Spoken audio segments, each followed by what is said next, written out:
How to delete your Outlook account permanently. First of all, open up any browser that you are using and search Outlook and go over to the first website where you'll see the headline Microsoft Outlook with Microsoft.com. Now here in this page, you have to log into your Outlook account. So here click on sign in. Now sign in to your Microsoft Outlook account using your email address or phone number and password. And if it prompts you to stay signed in, here you can select on yes or no. As you are gonna be deleting your Outlook account, here just select on no.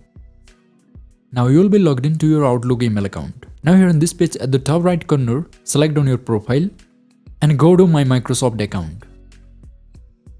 And that will bring you to the Microsoft account page of your Outlook account. And here you can close your Outlook account. So in order to close or delete your Outlook account, here select on your info.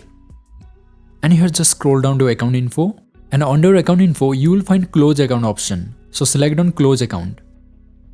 And now in this page, again click on close account. Now you need to verify your identity in order to delete your Microsoft Outlook account. So here select your verification method.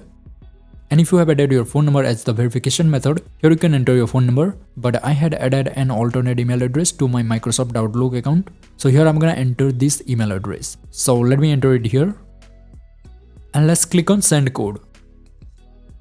Now you will receive a code on your email address or phone number depend on your selection. So enter the code here and click on verify.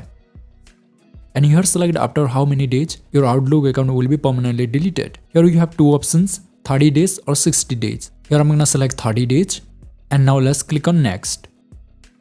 And once you select that 30 or 60 days, your account will be unrecoverable 30 days or 60 days after you close your account. Now here in this page, check on all these boxes.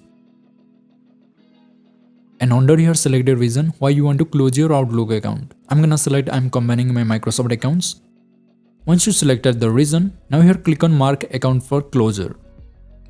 And here you will get a message when your Outlook account will be permanently deleted. So in order to permanently close your Microsoft Outlook account, just don't sign into your Microsoft account using your Outlook email address within the next 30 days or 60 days depend on the selection. And that's how you can delete Outlook account permanently. So if you found this video helpful, make sure you hit the like button and leave a comment. And if you want to cancel your Microsoft account deletion, then watch this video and I will see you in the next one.